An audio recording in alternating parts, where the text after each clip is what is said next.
Hola, ¿qué tal? Buenas noches. Bienvenidos a esta charla, a esta ponencia. Bueno, ya con lo que el profe Jorge acaba de hacer, voy a prender las cámaras rápidamente para que me conozcan. Ignacio Sánchez desde acá, desde Caracas, Venezuela.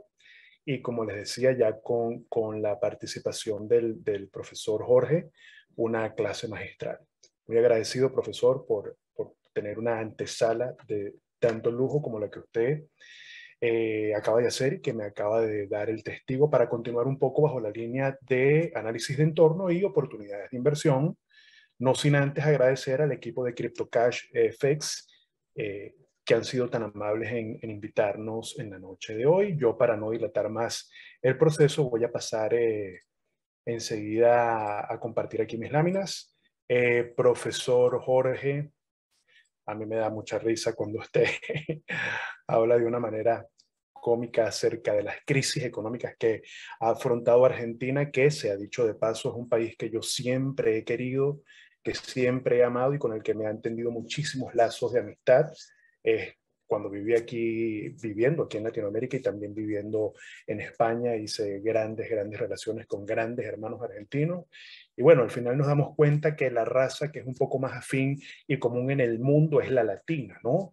Hablamos un español de distintas maneras, pero nos unen unos lazos muy profundos que se van notando a lo largo de los últimos años. Fíjense qué tan cruenta y tan difícil situación están viviendo los europeos que no logran tener esa afinidad como nosotros sí la sentimos en Latinoamérica. Vamos a pasar por acá oportunidades en los mercados internacionales, financieros internacionales. Y yo voy a presentarme muy rápidamente, no voy a dilatar mucho tiempo en esto, como les había dicho, chicos.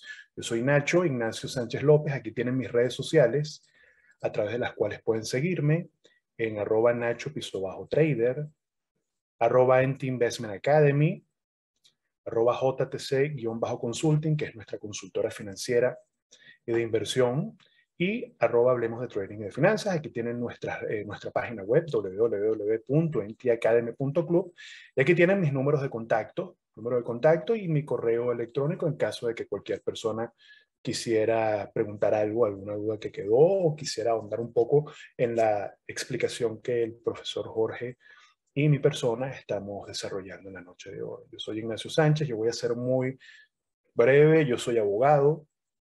Luego de ejercer muchísimos años el derecho, desde hace más de 12 años, me volqué, por así decirlo, al mundo de las inversiones. Yo tengo un MBA con mención gerencia en finanzas, egresado de la Universidad Metropolitana de Caracas, Venezuela, pero también soy especialista en finanzas internacionales y especialista en negocios internacionales, egresado también de la misma casa de altos estudios. Soy asesor bursátil, soy corredor público de valores, certificado por la Superintendencia Nacional de Valores en Caracas, Venezuela. Y bueno, asimismo soy docente universitario para las materias de análisis de inversión y portafolio e ingeniería financiera en la Universidad Metropolitana de Caracas, también en la Universidad Nueva Esparta, como profesor de gestión aduanera y de administración de empresas, ¿no? En T-Academy, una manera rentable de invertir. Aquí tienen un poco la página web sobre la cual pueden pasearse y conocer un poco lo que hacemos. Nuestra consultora JTC Consulting, allí en la oficina. Y bueno, este es nuestro programa de responsabilidad social. Se parece mucho a la labor que hace CryptoCash FX, al cual agradecemos y les extendemos un lazo de hermandad. Nosotros, durante los últimos 5 años, eso eran épocas prepandémicas, nos dábamos a la tarea de impartir conocimiento financiero que es tan importante y necesario en todos los países de Latinoamérica. Eh, que la gente aprenda a invertir, que aprenda a seleccionar cómo manejar su dinero, seleccionar los activos adecuado al perfil del inversionista, al perfil de riesgo de cada quien. Y bueno, seamos un poco, y lo seguimos haciendo de una manera virtual, recorriendo todas las universidades en Caracas, Venezuela, y también en espacios con los cuales hacíamos un poco alianzas con la finalidad de llevar conocimiento acerca del trading y de las inversiones, manejo del dinero en el corto, mediano y largo plazo, a través de, bueno, reuniendo varios especialistas en la materia, la mayoría de ellos profesores universitarios de pregrado y posgrado en las universidades de Venezuela. Por aquí está mi socia Brenda y varias fotos de distintas ponencias que hemos venido desarrollando a lo largo de los últimos años. El primer paso, esto es algo que, bueno, lo tenemos como no obligación, pero ya es una costumbre, es invitarlos a que nos sigan en nuestro canal de YouTube llamado NT Academy, en donde siempre estamos generando contenido de valor acerca de análisis geopolítico, económico y financiero de inversión, y también que se sumen a nuestro canal de Telegram NT Academy Club, donde los estaremos esperando con los brazos abiertos, ¿no? Y bueno, como ya les había dicho, @Nacho_Trader o Nacho_Trader. Y ahí tienen mi número de teléfono. Ahora, el segundo paso es hacer un poco, bueno, después de ese gran análisis que hizo el profesor Jorge, voy a ir muy rápido sobre lo que yo he traído también, el análisis de entorno financiero. Fíjense que el profesor Jorge y yo utilizamos más o menos, me faltó decirles, chicos, yo soy trader, he sido gestor de portafolios de inversión, gestiono un portafolio de inversión a largo plazo, un portafolio que tiene una técnica de inversión sobre la cual les voy a hablar un poco más adelante, y también utilizo dos indicadores estadísticos muy importantes, como lo es la media móvil de 200 periodos o 200 jornadas, como dijo Jorge, y un indicador de posición que es la media móvil de 20 periodos. Soy trader y he tenido portafolios de inversión de riesgo, es decir, yo abro portafolios de 3, 4 meses y lo que salgo es a especular con el mercado, muy distinta a la gestión de portafolio que tengo con mi portafolio de largo plazo, que ese ya sí tiene otras condiciones y características para poder asignar los activos financieros. Fíjense que, como vimos en la presentación, un segundo, estoy tratando de ubicar por acá el lápiz, el marcador. Yo no sé si, bueno, si logran ver el cursor o el puntero, fíjense que básicamente el QQQ, los Cubes, que es el ETF que replica al US 100, que es el índice de Nasdaq. Las 100 empresas de mayor capitalización de mercado de Nasdaq, el DAY, los Diamonds, que replican al Dow Jones, y el SPY, que es el ETF que replica al gran índice creado por el Standard & Poor's, que recoge la cotización al cierre de las 500 empresas más grandes de los Estados Unidos. Y en todas ellas, como podemos apreciar, estos son gráficos de un mes, porque el propósito mío es en el análisis de entorno en el corto plazo, ¿no? Y bueno, ya hablar de un mes quizás no sería tan corto plazo con los acontecimientos geopolíticos que estamos viviendo, pero básicamente estamos ante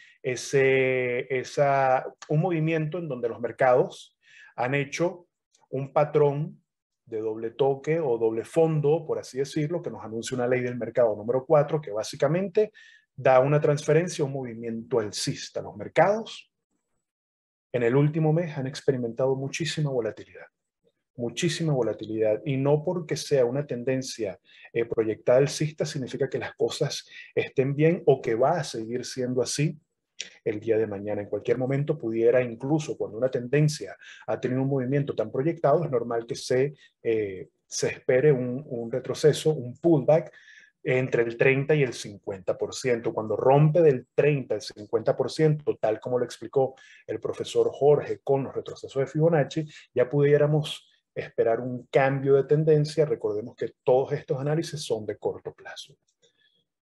¿Cómo está el mercado de Forex? Viendo un movimiento, una caída del euro bastante prolongada y una recuperación del euro. Una caída que hace que lo sitúe por los niveles de 1. Ahí lo vemos más o menos 0,061 pips. O sea, movimiento que ha dado, gracias a los acontecimientos geopolíticos y a la guerra misma, como hay un eje oriental que ha creado un sistema financiero totalmente diferente al tradicional que conocemos. Sale Rusia del sistema SWIFT, ¿no? Sistema SWIFT, que no es más que es un sistema de comunicación de transferencias internacionales, y resulta que China, Rusia, India, Irán y Turquía ya venían desarrollando un sistema SWIFT que permite la comunicación del sistema bancario para aquel eje oriental en la humanidad. Esto irremediablemente trae la ruptura y la salida de Rusia del sistema financiero tradicional occidental, como lo es el mismo sistema SWIFT. Bueno, esto ha traído repercusiones bastante fuertes y vemos cómo se han volatilizado las monedas en los países, ¿no? El tema yo lo he venido abordando en el canal de YouTube. Chicos, yo los invito a que vean los videos para no hacerlo extensivo ahorita, pero hay una transferencia de poder en donde vemos, incluso comenzando la guerra, en un canal de televisión al cual suelo ir a hacer análisis geopolítico. Yo les dije, bueno, hace 4 años yo vengo diciendo que hay un eje hegemónico que está creciendo fuertemente en Oriente y que está liderado por China. O sea, es un país, estamos ante la presencia de un tipo de guerra que no es tanto como la Segunda Guerra Mundial, o no la vamos a ver tan marcada como la Primera y la Segunda Guerra Mundial, pero es una guerra de recursos, guerra de sistemas financieros y guerras comerciales, en donde China ha venido aprovechando los errores que de este lado del mundo, el eje occidental, se han venido sucediendo a la cabeza de la Unión Europea y de los Estados Unidos. Bueno, vemos del lado de allá un monstruo que va a ser imparable y el dominio que va a ejercer China, teniendo aliados tan poderosos como Rusia, Corea del Norte, que no lo ha dicho tan explícitamente, Turquía e India, y recuerden Afganistán, el tema de las tierras raras, e Irán también sancionado por excluido del sistema SWIFT. Bueno, vemos un eje súper poderoso que ostenta más del 40% de las reservas de oro en la humanidad. Y aquel error que cometió Richard Nixon en el año 71, en donde desancló al dólar del patrón oro, que básicamente rompe con los acuerdos de Bretton Woods, bueno, desde ese momento, básicamente, países como China y Rusia comenzaron a acumular grandes cantidades de oro en sus reservas internacionales. Entonces vemos cómo la balanza se va transformando y va dando paso a un nuevo orden mundial y a un nuevo sistema financiero que muy probablemente vaya a estar respaldado en el patrón oro.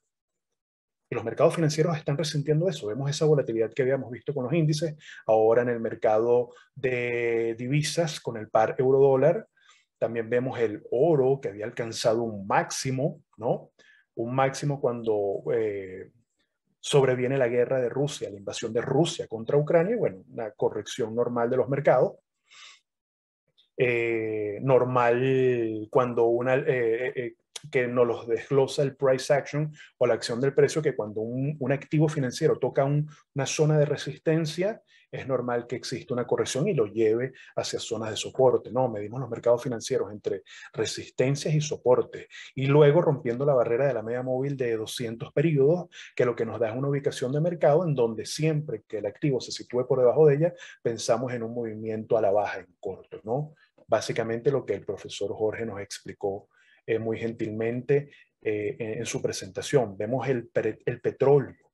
Recuerden que esta es la guerra de los recursos. Rusia ejerce esa acción tan frontal. Imagínense, invadir un país a estas alturas en pleno inicio del siglo XXI, porque es que la verdad es que Rusia tenía el poder de los recursos y la motivación, o mejor dicho, el respaldo de poder haber hecho eso, demostrando de que representan una realidad inevitable, que es un país que es el tercer exportador de petróleos del mundo, y por otro lado, un gran tenedor de reserva, armamento nuclear, y bueno, reclamando un resentimiento porque nunca se le fue considerado como tal, cuando incluso hasta él expuso la creación de una zona de seguridad en conjunto con la Unión Europea. Básicamente también lo que siempre había reclamado China, y el no reconocimiento de Occidente Oriente lo que ha traído es el desencadenamiento de todos estos lamentables acontecimientos. Las materias primas se volatilizan. Se volatiliza el oro, se volatiliza el petróleo. Vemos que en Estados Unidos están pagando hasta 8 y 9 dólares por galón, algo que es una locura, ¿no?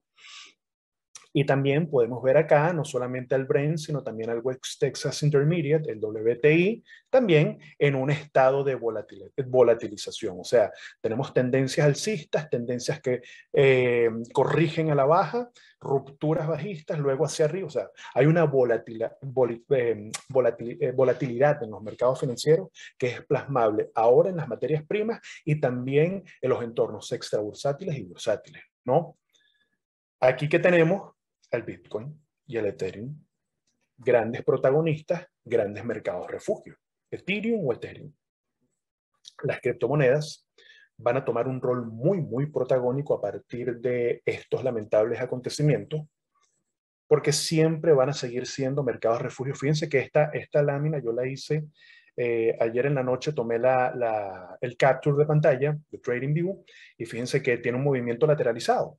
Un movimiento lateralizado que se espera que, bueno, tenga un apoyo sobre la media móvil de 200 periodos y ahí sería bastante interesante ver si mantiene el rango de precio entre los 40.000 y 48.220 dólares, que fue el máximo que experimentaron el Bitcoin el día de ayer y Ethereum sobre los 3.460, 3.500 dólares, ¿no?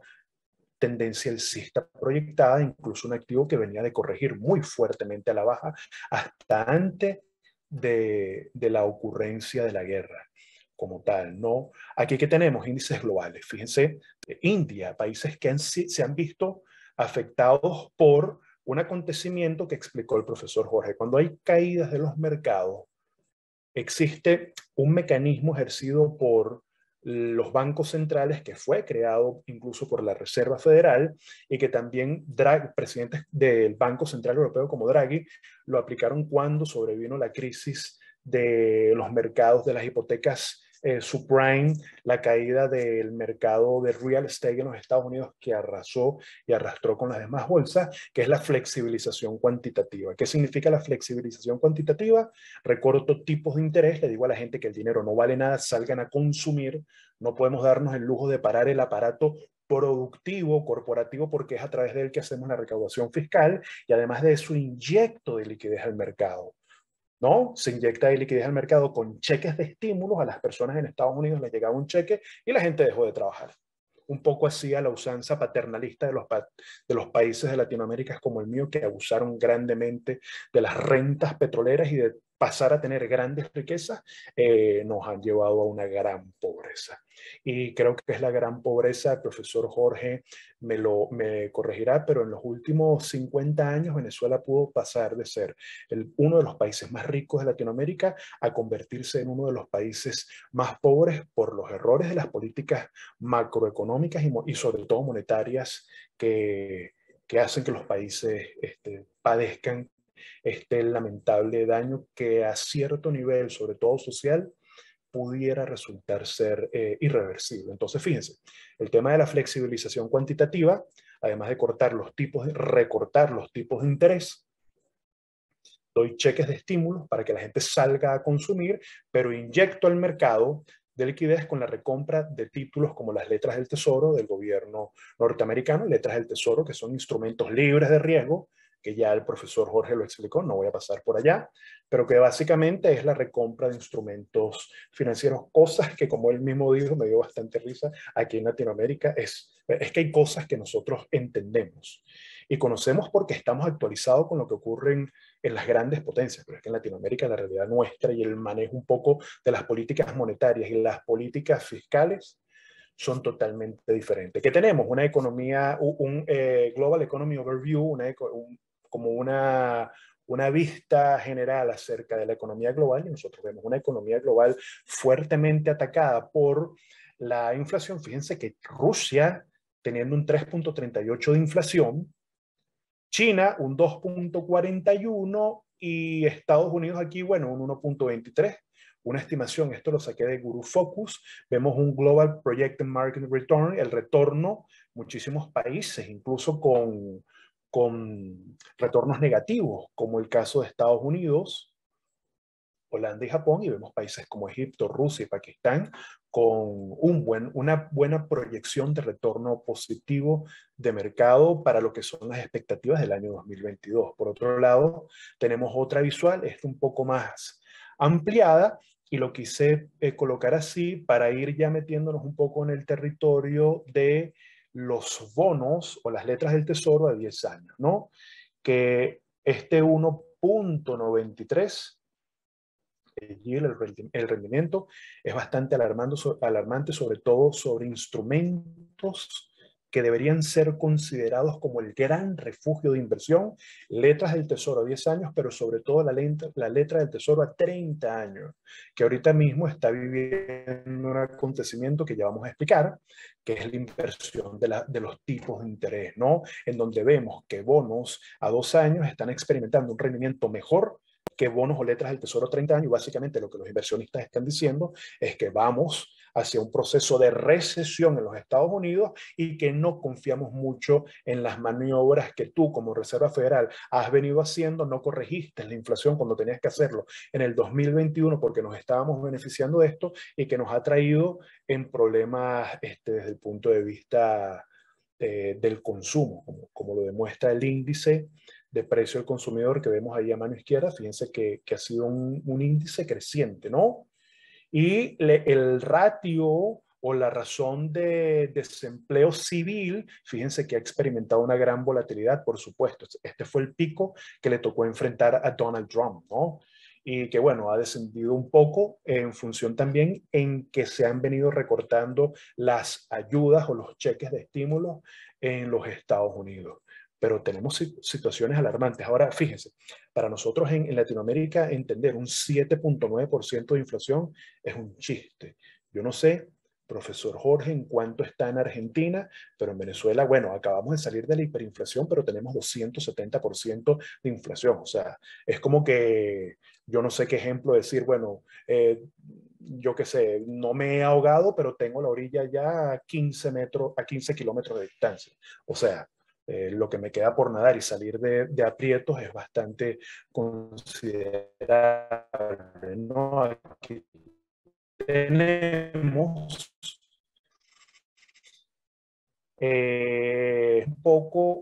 nos habla un poco de salud de los instrumentos libres de riesgo, de esos instrumentos tan valorados por el gobierno, por el inversionista norteamericano, que son sus letras del tesoro. Fíjense cómo ha comenzado a descender el maturity del bono a 10 años, y cómo ha comenzado a crecer el crecimiento de los productos domésticos. Hay un escenario, esto nos habla un poco, esta es la radiografía de la salud de la economía norteamericana, que la economía norteamericana es la que de momento arrastra el resto de las economías y sobre todo los mercados financieros internacionales.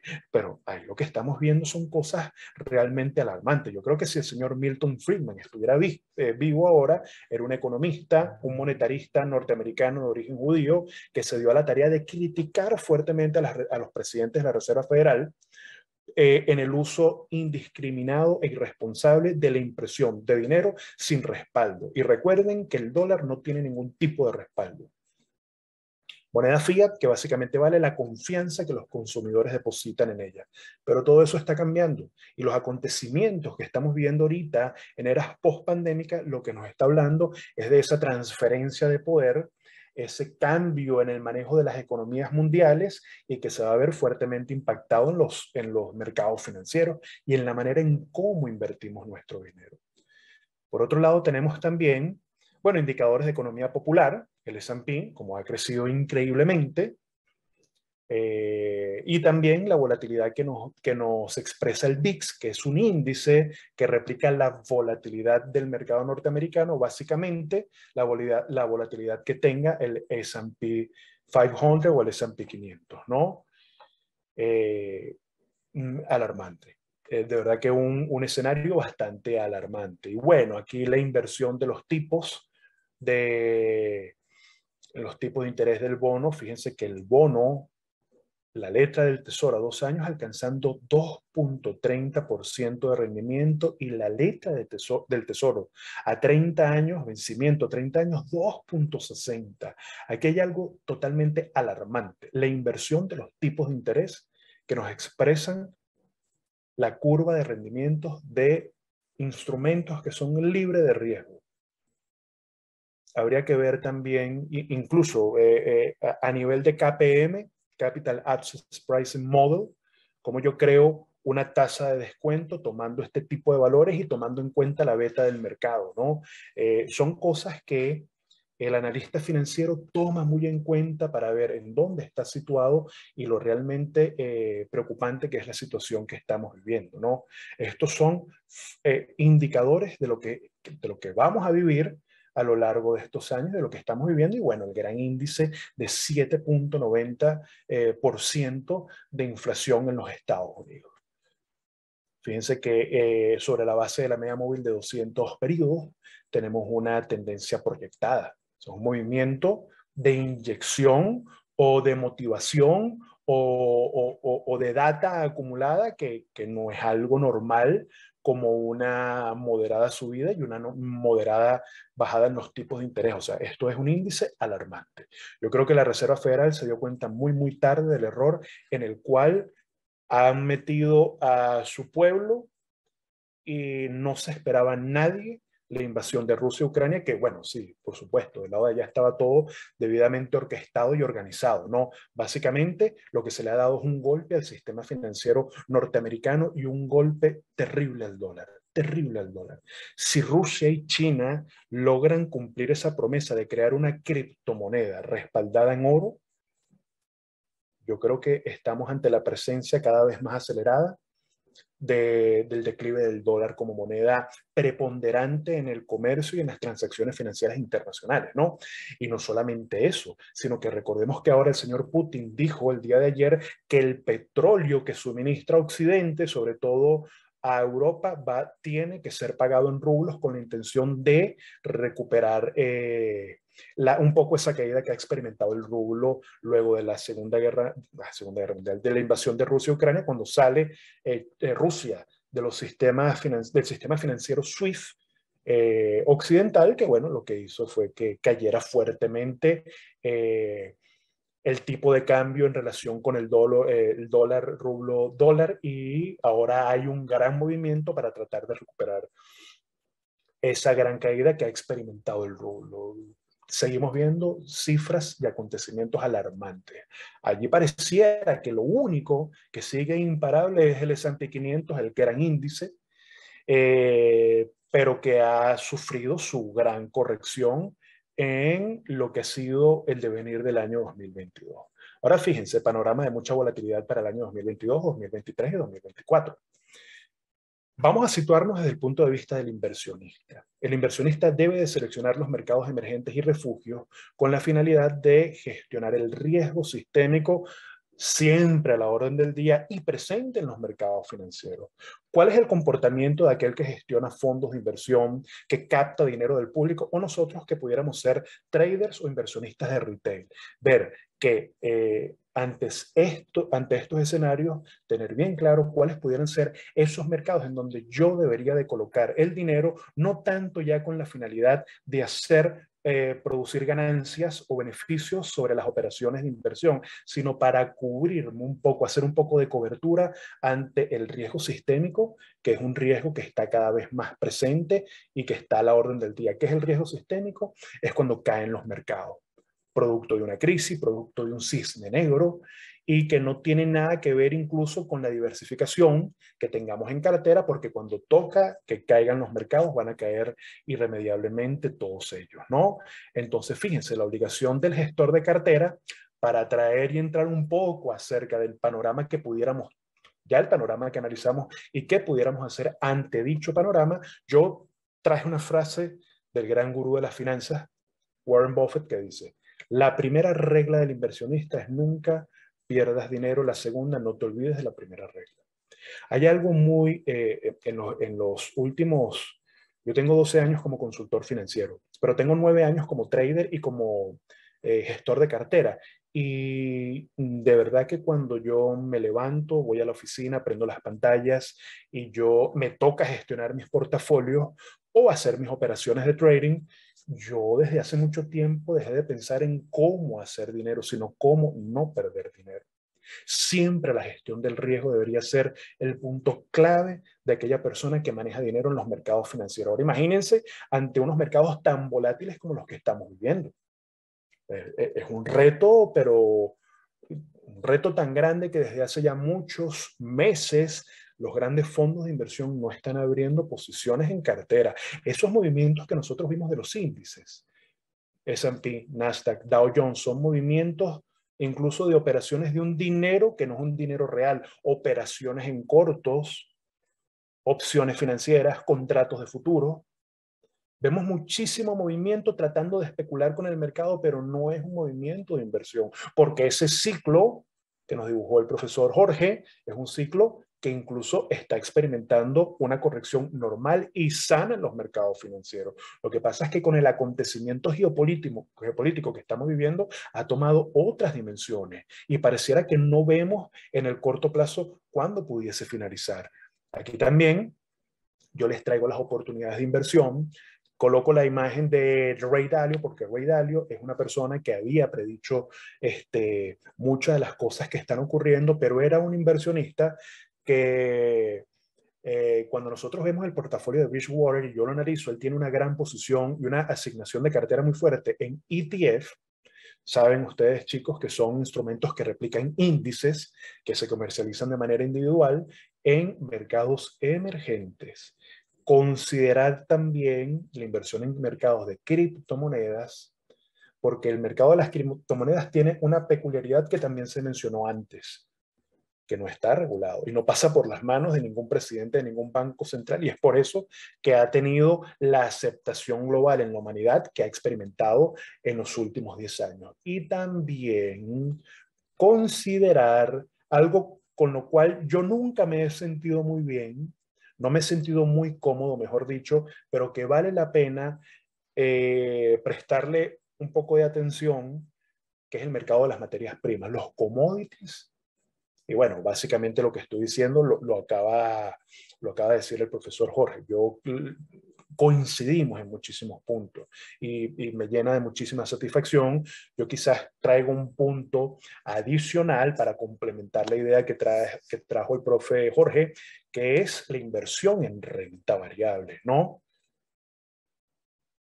Entonces, ¿qué podemos hacer? El drama que nosotros tenemos, ¿qué hacemos? ¿Cómo manejamos el dinero? ¿En qué invertimos? Bueno, cómo interpretar a cada uno de estos activos dentro de los mercados financieros, y nosotros aquí ya nos tenemos que situar ante la disyuntiva de hacer trading o hacer inversión.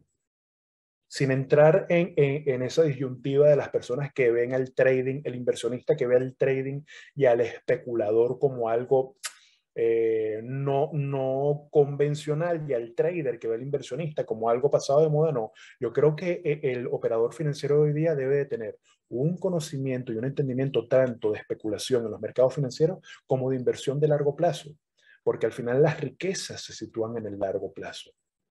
El interés compuesto funciona es en el largo plazo, pero los mercados volátiles presentan muchísimas oportunidades para hacer dinero de día a día especulando y haciendo trading. Yo lo pongo un poco así: la especulación en el trading en el corto plazo es ideal. Ahí entraría un poco el rol de las materias primas, que han dado muchísimo dinero para los especuladores en este último mes. Y el inversionista teniendo un tipo de enfoque un tanto diferente a cómo selecciona los activos que van a incorporarse o van a ser incorporados en sus portafolios de inversión, ¿no? Aquí avanzo un poco más. Fíjense, analizando los activos, yo hiciera una recomendación, por ejemplo, para operar oro y Bitcoin y criptomonedas en el muy largo plazo, en el muy corto plazo, teniendo salidas basadas en porcentajes de riesgo, porcentajes de pérdida de cartera, haciendo una observación exacta, porque fíjense, los que construimos portafolios de inversión de largo plazo lo hacemos basados en técnicas de valor. Yo recuerdo que en una entrevista le preguntaron a uno de mis grandes inspiraciones en el mundo de la inversión, que es Aswad Damodaran, que cómo se pudiera valorar el oro. Y fue una entrevista bastante peculiar, porque la entrevistadora, yo creo que era de Bloomberg, dijo: pero ¿cómo valoramos el oro? Y dice: mira, el oro no se puede valorar.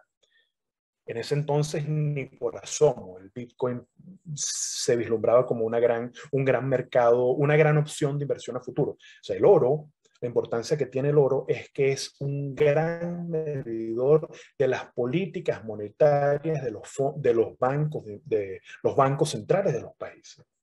El oro puede ser un gran mercado refugio o puede ser un gran mercado para especular y hacer trading, en tanto que nosotros vemos situaciones como las que estamos viviendo, en donde la inflación prepondera en los mercados financieros y tenemos una gran volatilidad de las materias primas en acontecimiento bélico entre Rusia e Ucrania. Y el Bitcoin también. No hay una mejor manera de medir cómo los inversionistas califican la labor de los bancos centrales, sino a través de los índices y la cotización del precio del oro y del Bitcoin. En cuanto a inversión, sí, de hecho, nosotros tenemos en T-Global Fund ETF, inversión en ETF, incluso mercados emergentes. El DWT en Taiwán, el EWS en Singapur, incluso ETF en China, el, el emitido por Morgan Stanley. Es decir, la inversión en mercados emergentes es una realidad. Y recordemos que se nos está abriendo una puerta para poder invertir a través de los ETF en este gran eje ya naciente y que cada vez está tomando mayores dimensiones, mayor poder en la humanidad, nacido desde Oriente.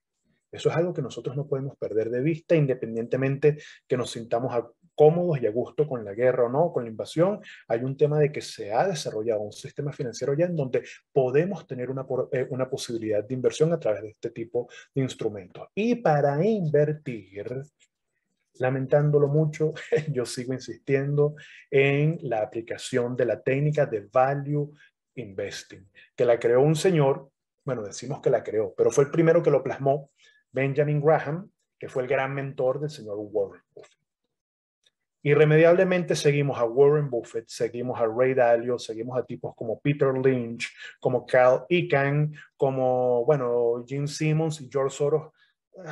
Hay un tanto más especulativos que de inversión, pero básicamente invertir en activos que podamos valorar y que podamos acceder a un valor intrínseco, ¿no? Aquí tenemos, bueno, parte de la imagen del value investing de parte de Benjamin Graham. La idea es, sigo buscando por aquí dónde está para anotar, no consigo. No lo consigo. Yo vi que el profesor Jorge lo buscó y el lapicito, bueno, no sé.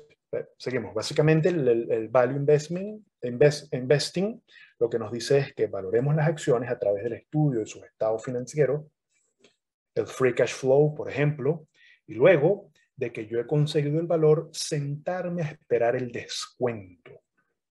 Y este es un mercado que está dando grandes oportunidades de inversión.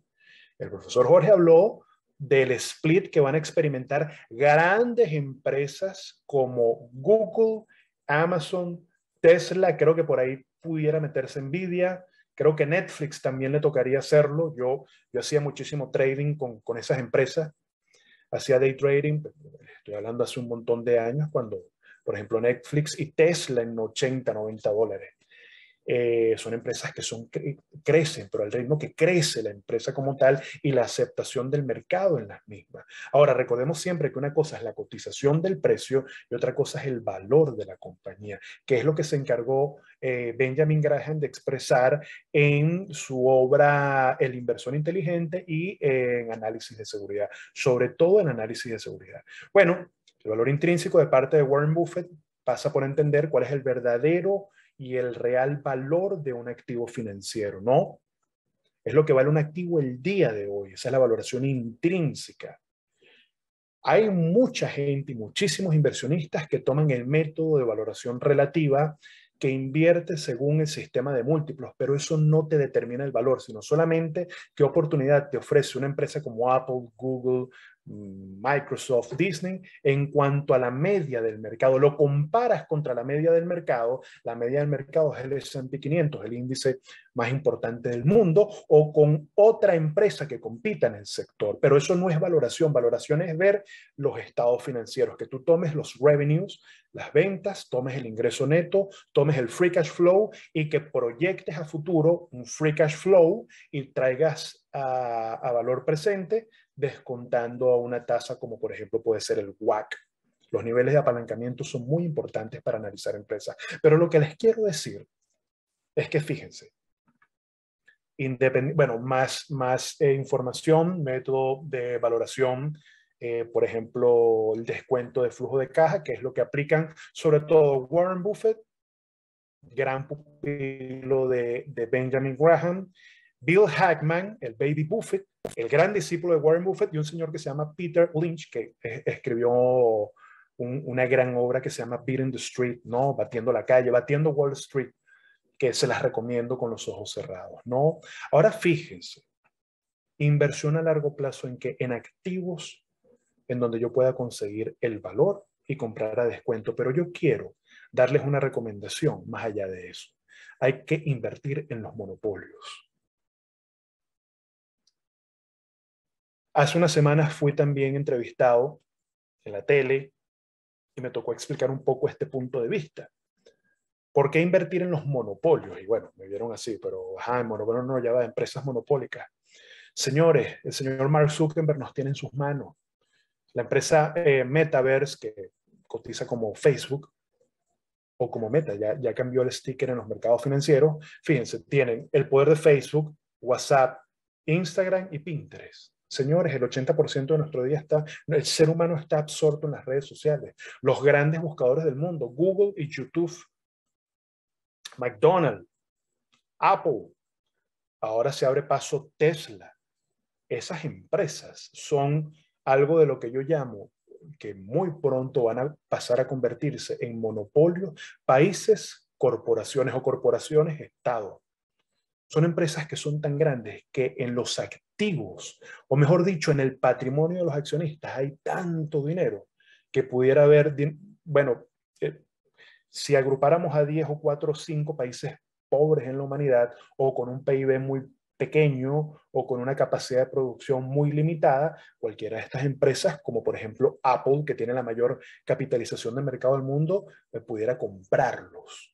Lo que les quiero decir es que estas empresas van más allá de las fronteras y uno tiene que saber invertir en estos grandes monopolios porque no van a desaparecer. Más bien aún, ahora cuando van a hacer split, es la oportunidad de entrar fuertemente en esa inversión. Por lo tanto, en sus portafolios de inversión, en sus cuentas brokers, hay que tener un dinero en cash para aprovechar, poder participar, por ejemplo, Amazon, cotización sobre los $3,000, Google $2,800. Es un poquito difícil armar un lote de 10 acciones si no tiene ¿saben lo que les digo? 13,000, 15,000, $20,000. Ahora con ese split va a ser un poco más asequible invertir en estas inversiones de largo plazo que seguramente si le metemos todos los análisis de valoración de empresa van a dar a comprar con la corrección que estamos viviendo ahorita. El año pasado yo tenía ya 72 valoraciones de empresa y ninguna empresa daba a invertir según la técnica del value investing, porque es que los mercados estaban hiperinflados. Los activos estaban metidos en niveles de sobrecompra.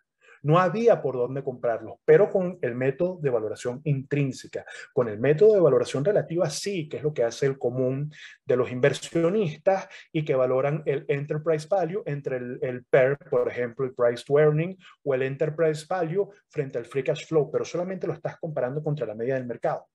Entonces, tenemos una gran oportunidad para invertir en el mercado de renta variable en estos grandes monstruos. Fíjense algo, caen los Estados Unidos, comienzan a presentar los Estados Unidos el conjunto de inseguridades jurídicas, financieras, sociales, administrativas, como si fuera un país de Latinoamérica. Señores, Apple se traslada a Europa. Facebook puede operar en la nube.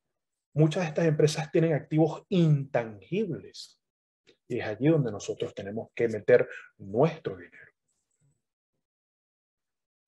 Bueno, siempre y cuando ver el equilibrio de la deuda, para eso tenemos el WACC. Ese era el WACC de una empresa. Esto fue una charla que di en la Universidad Metropolitana y analizamos un poco el WACC. Yo no sé si era, eh,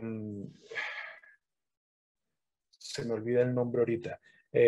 Una empresa que hicimos la valoración en clase y bueno, los niveles de WACC, ese es aceptable. Tesla tiene unos niveles de apalancamiento. El WACC significa el costo promedio ponderado de capital, cómo la empresa financia sus proyectos de inversión entre dinero que ponen los inversionistas y dinero que ellos recurren o que obtuvieron al recurrir al financiamiento exterior, ¿no? Entonces, la deuda puede ser, según cómo esté equilibrada, puede ser positiva o puede ser negativa. Grandes niveles de WACC, de costo promedio ponderado de capital, es decir, esto lo trajeron al mundo de las finanzas, estructura de capital, Miller y Modigliani, dos premios Nobel también, pero básicamente el WACC es un gran indicador para poder analizar los activos a los cuales vamos a invertir, porque una empresa fuertemente apalancada en momentos de crisis le va a tocar caer un poquito más fuerte que una empresa que tenga niveles sanos de apalancamiento. Ahora, las empresas del sector tecnológico siempre, por lo general, tienen altos niveles de apalancamiento porque es un sector en donde la innovación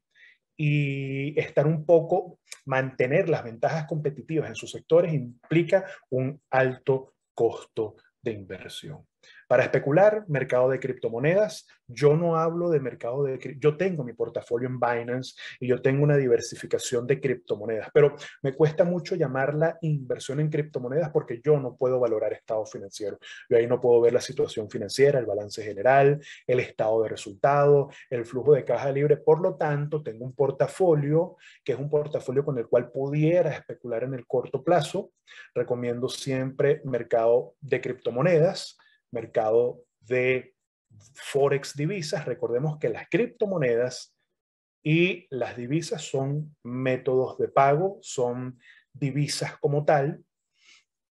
Básicamente invertir en criptos, bueno, más allá de las propuestas que son emanadas del blockchain como Ethereum y todos los smart contracts y las DeFi que nacen de la red del blockchain de Ethereum, está muy interesante, pero bueno, siendo un poco purista en lenguaje financiero, me cuesta llamarlo inversión, pero es un mercado al cual hay que tomarle fuerte consideración, al igual que las materias primas. ¿Cuáles? Oro, plata, petróleo, níquel, que fue muy polémico ahora 2, 3 semanas atrás cuando la bolsa de commodities de Londres puso una prohibición de abrir operaciones en corto, se elevó el precio y el gran productor de níquel del mundo, que es China, fíjense que cuando un productor lanza una gran cantidad de materia prima al mercado, abre inmediatamente cortos en contratos de futuros contra esa materia prima para garantizarse un precio de venta, que fue lo que no pudo hacer China, o los colocó y bueno, eso le repercutió,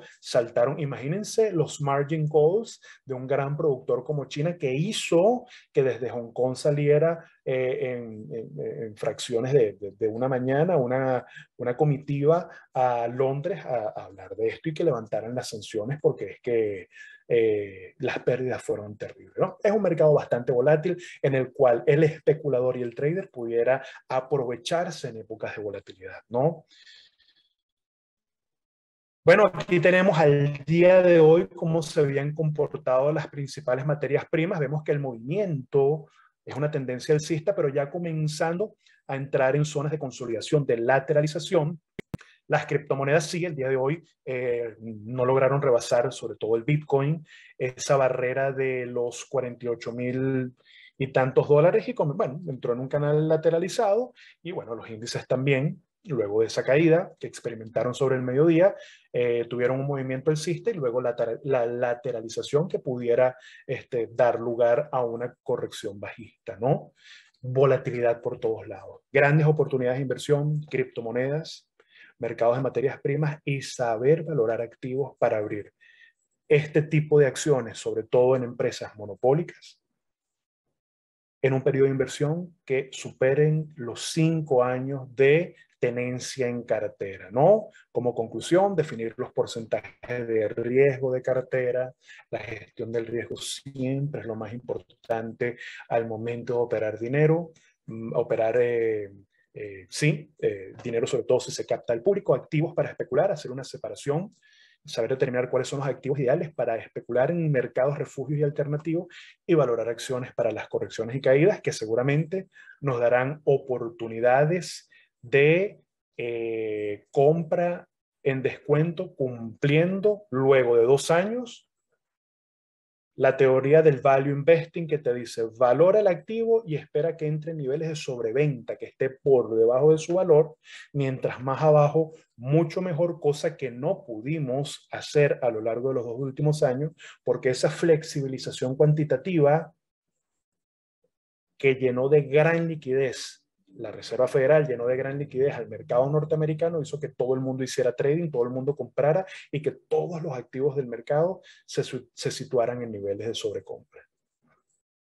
Hasta aquí mi presentación, muy agradecidos, gracias por la paciencia y bueno, nada, de entregarle otra vez el cetro aquí a los compañeros que están organizando nuestro evento el día de hoy. Muchísimas gracias a todos y por aquí a sus órdenes. Muchísimas gracias, Ignacio. Bueno, yo voy a leer las consultas que están haciendo para ver si es que hay alguna pregunta que de repente... Bueno, aquí hacen una consulta. Lo que no voy a abrir el micrófono para de repente que no se extienda a más las preguntas, pero por aquí hacen una pregunta de su opinión a los panelistas sobre la caída de Facebook. Sobre el metaverso y su valor intrínseco y proyección a corto y mediano plazo. No sé si es que Jorge o Ignacio quieran responder esta pregunta. Yo le cedo primero al profe Jorge amablemente para que, como fue la primera persona que expuso, si él quisiera contestarlo, ¿no? La pregunta. Bueno, respecto a lo que pasó con Facebook, su baja principalmente se produjo por una secuencia de denuncias que tuvo la compañía.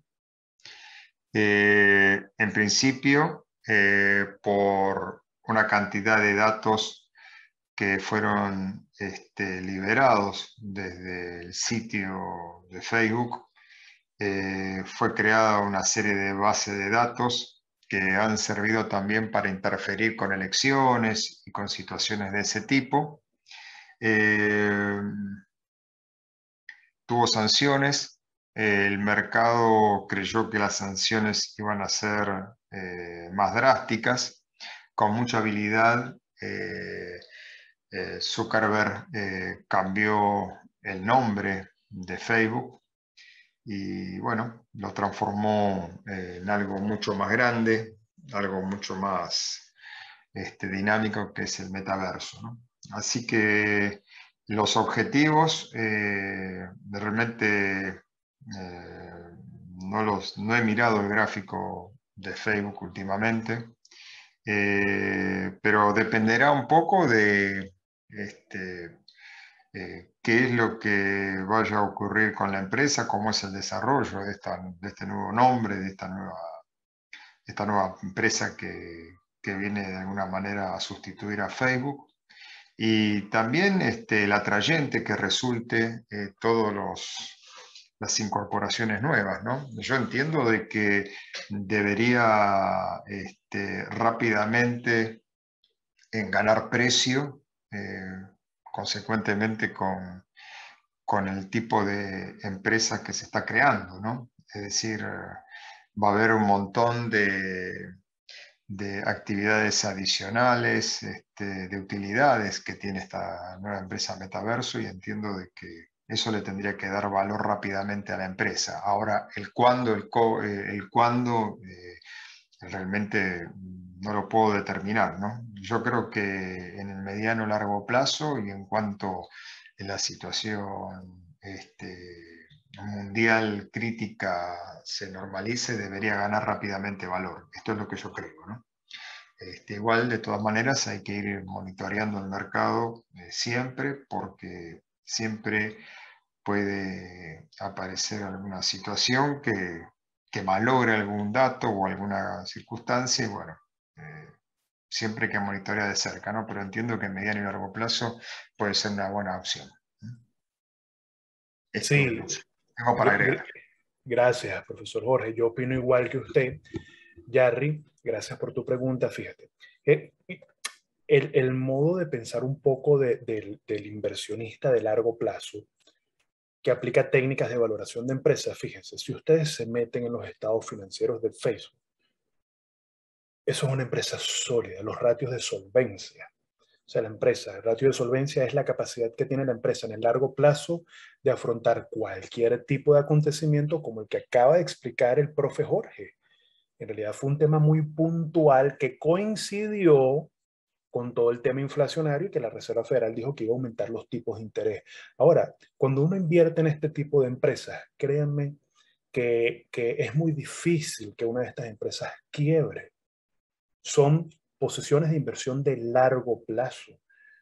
Incluso el apalancamiento, incluso los activos corrientes de corto plazo, primero son empresas que no tienen que invertir en inventarios, no van a sufrir por los cuellos que van a tener las cadenas de suministro ahora mismo, que si pudieran sufrir empresas como Walmart o McDonald's, que son empresas corporativas, un poco venden mercancía, mercadería. Las empresas digitales son el futuro de las inversiones o por lo menos de las de renta variable, como el profesor Jorge habló de Microsoft.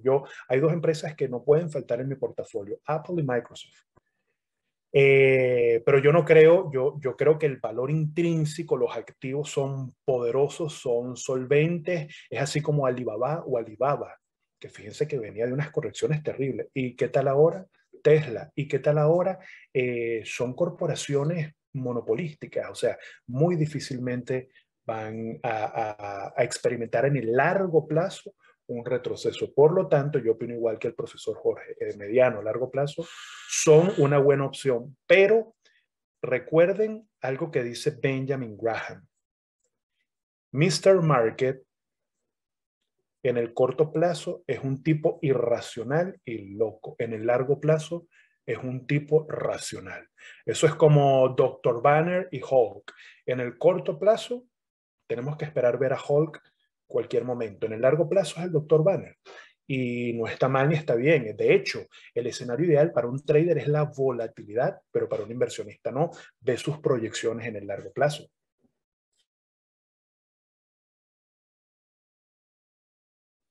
Perfecto. Luego tenemos dos consultas más y con eso ya cerraríamos. Bueno, primero pregunta, ¿cómo ve el crecimiento?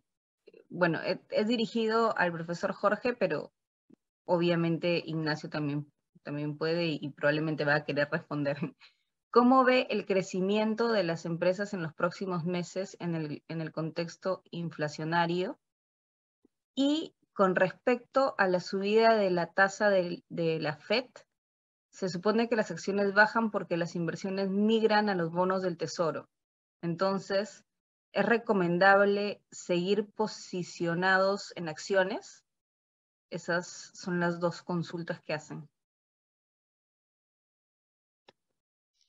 Bueno, le voy a responder al participante. En primer lugar, lo que se produjo con el anuncio de la FED, que ya vino amenazando hace por lo menos 6 meses atrás, de que iba a ajustar su política monetaria, subiendo la tasa de interés. Y el mercado se anticipó en ese evento y hizo la corrección que hemos visto en los gráficos anteriores. Respecto a si el inversor migró de la posición de renta variable a un bono de renta fija, no se pudo verificar aún esto porque sigue teniendo mucho volumen de operaciones todo lo que es renta variable y muy poco se ha incrementado las posiciones en el bono. la poca negociación, es decir, no es poca la negociación, es muy alta, pero no se ve un viaje de calidad, lo que se denomina Fight to Quality, que es donde el inversor sale de una posición de renta variable en este caso para ir a una renta fija. No se verificó esa migración, y poco tengo que decir para esto, ¿no? En otros eventos que han sido más intempestivos, sí se puede verificar que hay posiciones que salen de renta fija y se resguardan en el bono. En este caso, el bono y el Estado tiene problemas de inflación. En otros casos fue simplemente para regular algún otro evento de la economía, pero no una alta inflación como en este caso. Y creo que la alta inflación coloca más como resguardo hoy por hoy a estas empresas que, a pesar del momento coyuntural difícil, están teniendo resultados crecientes, lo hemos verificado en los gráficos, y posiblemente así se mantenga, ¿no? Así que es un caso particular, no es el caso común, ¿no? Cuando hay una situación de estas características con aumento de la tasa de interés, la gente se refugia en los bonos. No es el caso que por lo menos hasta ahora se está verificando. Y la otra palabra que me hizo es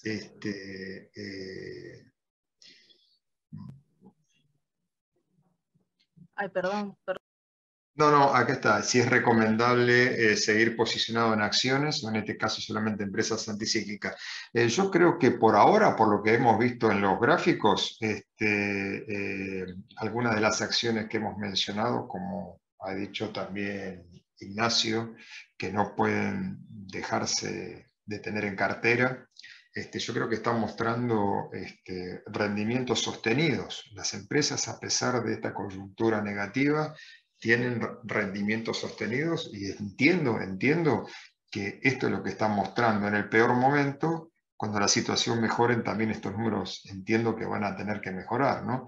Así que yo no abandonaría de ninguna manera una posición en estas empresas para poder migrar a un rendimiento de un 3% anual que me entrega un bono, ¿no? De ninguna manera. Al menos esta es mi forma de pensar, ¿no? Cada uno tiene su perfil de inversor, cada uno se conoce a sí mismo, cada uno conoce la aversión al riesgo, así que es algo bastante subjetivo, ¿no? Pero entiendo de que de ninguna manera cambiaría alguno de estos recorridos que están mostrando estas empresas que vimos por un rendimiento del 3,5% más. Ya está, esto es lo que concluyo por ahora. No sé si hay otra pregunta más para mí.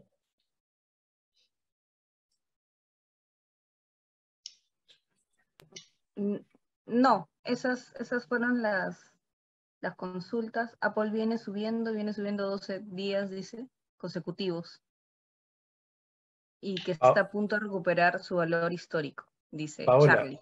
disculpa que te interrumpa. Sí, para apuntalar solo un pequeño comentario, absolutamente de acuerdo con el profe Jorge.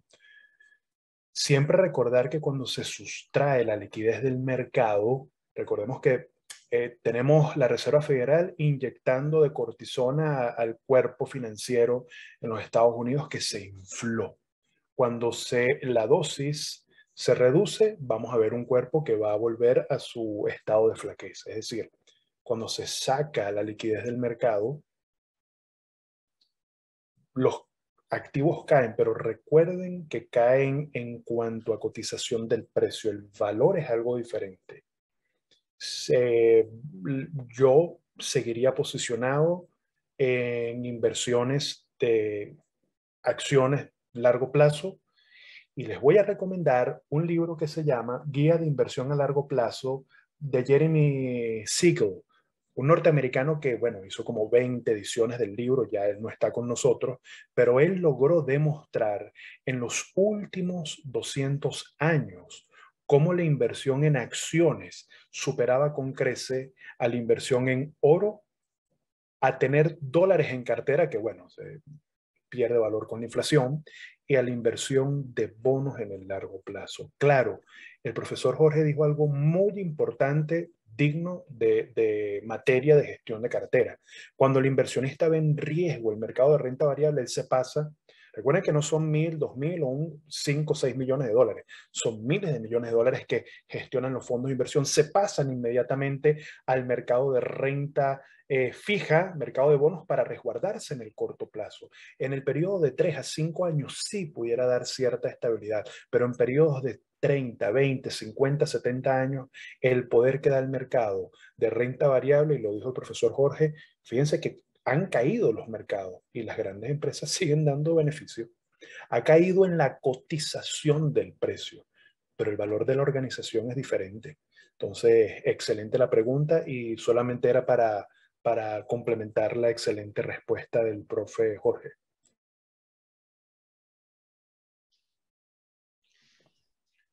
Buenísimo. Muchas gracias a ambos, al profesor Jorge y a Ignacio, por esta gran charla súper súper clara y súper bien lograda. Ojalá los podamos tener en otro siguiente seminario. Sería para nosotros lindo poder seguir charlando. Y muchas gracias a todos los asistentes. Los invitamos a que nos sigan en nuestras redes sociales, que, bueno, en Facebook e Instagram, como usuario CryptoCashFX Latam. En LinkedIn es CryptoCashFX y lo mismo para YouTube. Y también que chismeen por ahí en la web, www.cryptocashfx.com, para que tengan más información, de repente se registren y puedan conversar también con nuestros expertos en inversiones y trading. Muchas gracias, Jorge, Ignacio, de verdad ha sido una gran charla. He aprendido un montón y bueno, gracias de nuevo.